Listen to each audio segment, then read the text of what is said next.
Okay. Good morning, good afternoon, committee members, and thank you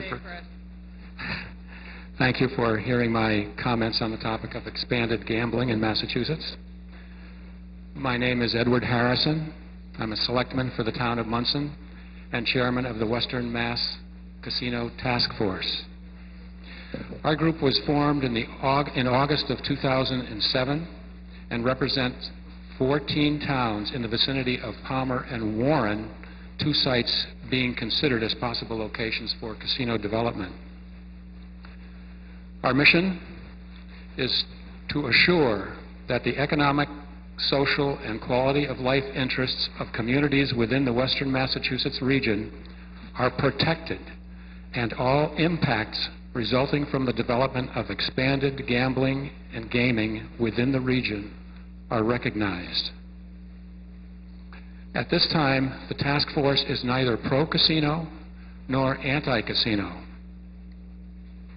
Having studied the legislation proposed by Governor Patrick, similar to some of the bills that have actually been submitted thus far since then, we've developed a list of 23 concerns which should be addressed by any legislation which legalizes expanded gambling in the Commonwealth.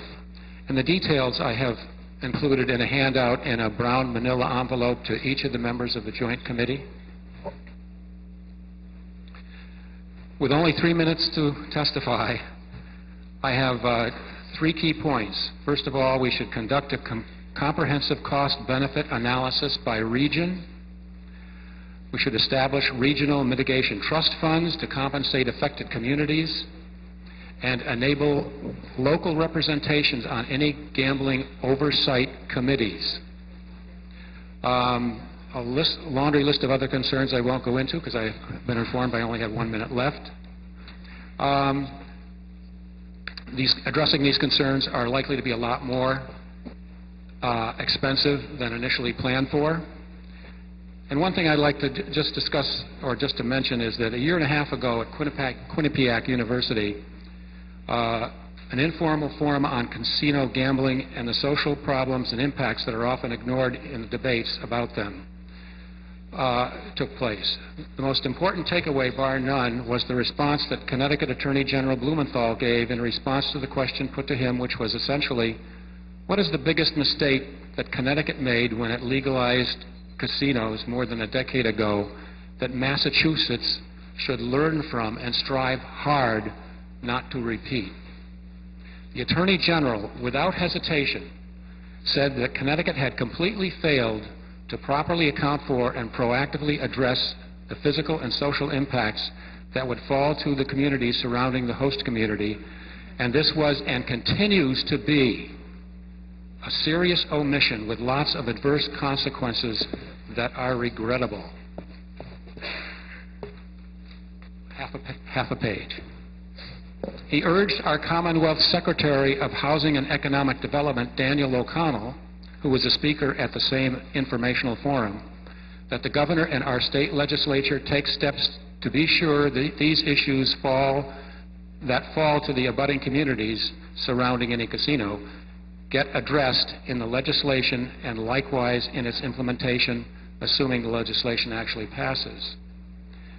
What I've seen is that 1% of the gambling revenues would be allocated towards mitigation funds for the surrounding communities. 1% is not nearly enough. Divide that by 10 communities, let's say $100,000 per community, that would pay for 1 teacher and 1 police officer. That's not going to handle all the mitigation that's going to be required. So we're asking you to protect the small municipalities like Monson, which are not rich, don't have a lot of income, against these kinds of impacts, which will cost us a lot of money if they're left to us. If we have to pick up the tab for those actually constitute an unfunded mandate, the 2 worst words that a selectman like me likes to hear. Thank you for your time. Okay. I have a question then. Yes. Do you have suggestions as to what we should do if we were going to do this for some sort of regional mitigation fund? What would you suggest? Well, it is difficult for me to quantify an amount.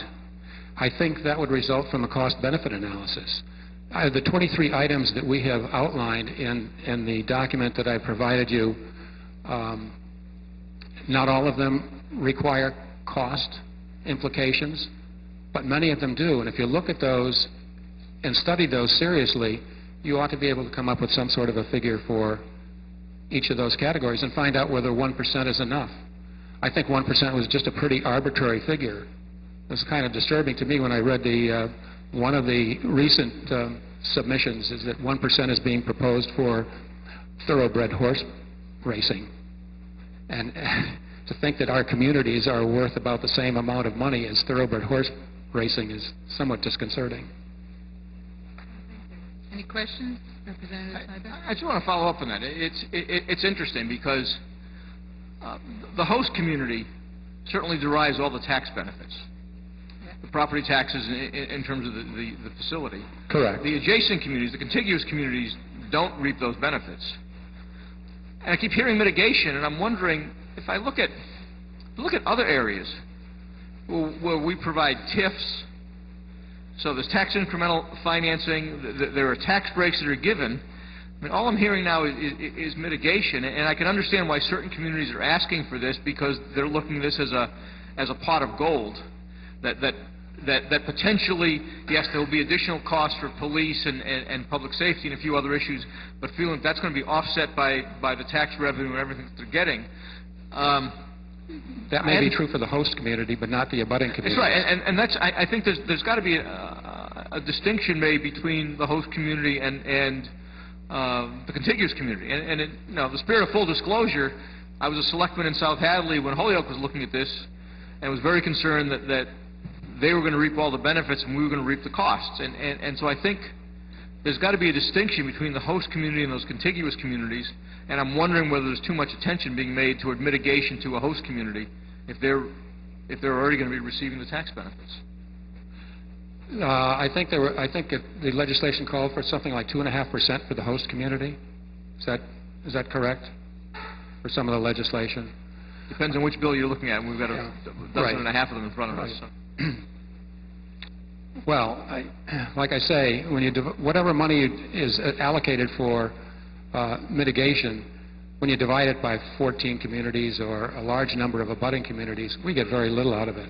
And yet we put up with the traffic and the DUI arrests for people, who drink at the casinos and drive through our towns and get arrested, those kinds of things. Teachers that we have to hire to provide language training for those workers who don't speak English, just to name a couple. And like I say, I just ask you to take a look at the 23 items, see whether or not there's any validity to those, whether there's cost involved with those, and how do you deal with them. Thank you. Representative Geyer? I'm just wondering, as a Western Mass selectman, and I think, if I'm not mistaken, I could be mistaken, as a selectman of an area that has a regional school near it or around it, today the governor just cut more out of the regional school transportation, unfortunately, portion of the budget. I'm wondering if you share concerns that others have raised to me that, let's say it's 1% the first year. Are you concerned that, like other things that have been promised, like regional school transportation, come together and regionalize your schools and we'll pay 100% of your transportation costs, that we get 5 or 10 years down the road, one legislature can't bind another to its financial decisions. Are you concerned, as I would be as a former selectman in Western Mass, that this could be yet another mandate that is placed upon your community and the state backs away from its responsibility, recognizing that the majority of the state legislature lives within the 128 circle and not in Western Massachusetts? That's absolutely correct. Thank you very much. Any other questions? If not, thank you very much. Dana, Ken